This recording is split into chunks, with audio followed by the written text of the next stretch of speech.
promise. Boring. No comment. No, the poor lady, the president is getting very tired by the end. Repeating the same thing No, again and she again. could only speak for him. थोड़ा पीछे हो जाइए, थोड़ा पीछे। नमस्कार, मैं दीपक विश्वकर्मा स्वागत करता हूं आपका सियासत नगरी में। राष्ट्रपति द्रौपदी मुर्मू के भाषण पर सोनिया गांधी की टिप्पणी ने राजनीतिक भूचाल खड़ा कर दिया है। हाल ही में हुए बजट सत्र के दौरान कांग्रेस की पूर्व अध्यक्ष सोनिया गांधी ने राष्ट्रपति के भाषण पर प्रतिक्रिया देते हुए कहा कि पुअर लेडी वो अंत तक तो काफी थक गई थी। इस बयान ने भारतीय राजनीति में हलचल मचा दी है। भाजपा ने इसे राष्ट्रीय और देश की बेटी का अपमान बताया है, कांग्रेस पर तीखा हमला बोला है। वहीं नेता प्रतिपक्ष राहुल गांधी ने भी राष्ट्रपति के भाषण को बोरिंग करार दिया है, जिससे कांग्रेस के लिए स्थिति और कठिन हो गई है। भाजपा ने इस बयान को कांग्रेस के आदिवासी और दलित विरोधी मानसिकता का प्रतीक बताया है। पार्टी नेताओं का कहना है कि सोनिया गांधी की टिप्पणी ने न सिर्फ राष्ट्रपति का अपमान किया है, बल्कि यह कांग्रेस की संकीर्ण सोच और आदिवासी विरोधी मानसिकता को दर्शाती है। भाजपा प्रवक्ताओं ने जोर देकर कहा है कि क्या कांग्रेस को इस बात से तकलीफ हो रही है कि देश की सर्वोच्च संवैधानिक पद पर एक आदिवासी महिला बैठी है? क्या कांग्रेस अब भी उसी वंशवादी राजनीति की सोच में अटकी हुई है, जहां सिर्फ एक खास वर्ग को सत्ता का अधिकार है?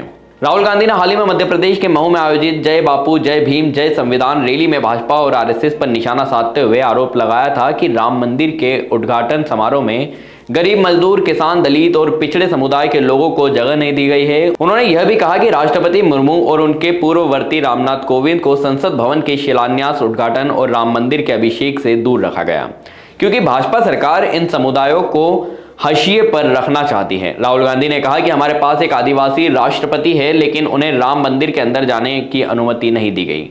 संसद का उद्घाटन हुआ, लेकिन राष्ट्रपति को अंदर नहीं जाने दिया गया। नरेंद्र मोदी कहते हैं कि आप आदिवासी हैं, लेकिन आप अंदर नहीं आ सकते, यही हकीकत है।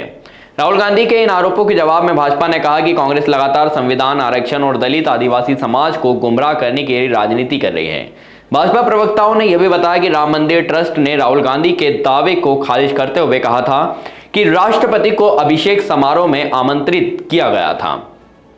भाजपा ने यह भी आरोप लगाया कि कांग्रेस सिर्फ राजनीतिक फायदे के लिए सामाजिक न्याय की बात करती है। जब भी भाजपा ओबीसी, दलित और आदिवासी समुदायों के हित में कोई कदम उठाती है, तब कांग्रेस को तकलीफ होती है। वहीं भाजपा ने याद दिलाया कि संसद के शीतकालीन सत्र के दौरान कांग्रेस और विपक्षी दलों ने गृह मंत्री अमित शाह की बीआर अंबेडकर पर की गई टिप्पणी को लेकर जमकर हंगामा किया था। लेकिन अब जब कांग्रेस खुद आदिवासी महिला राष्ट्रपति के लिए अपमानजनक भाषा का इस्तेमाल कर रही है, तब इसे सामान्य बताने की कोशिश की जा रही है। लोकसभा चुनाव के बाद से कांग्रेस लगातार जातीय जनगणना, सामाजिक न्याय और आरक्षण के मुद्दों को उठा रही है। वहीं राहुल गांधी आरक्षण की सीमा हटाने और पिछड़ी जातियों को ज्यादा प्रतिनिधित्व देने की बात कह रहे हैं। लेकिन राष्ट्रपति मुर्मू पर की गई टिप्पणी ने कांग्रेस की इस रणनीति को कमजोर कर दिया है। इस बयान के बाद भाजपा को कांग्रेस को घेरने का नया मौका मिल गया है। सोनिया गांधी और राहुल गांधी के बयान के बाद कांग्रेस की स्थिति असहज हो गई है। कांग्रेस प्रवक्ताओं ने सफाई देते हुए कहा कि यह टिप्पणी किसी दुर्भावना से प्रेरित नहीं थी, बल्कि मजाकिया अंदाज में दी गई थी।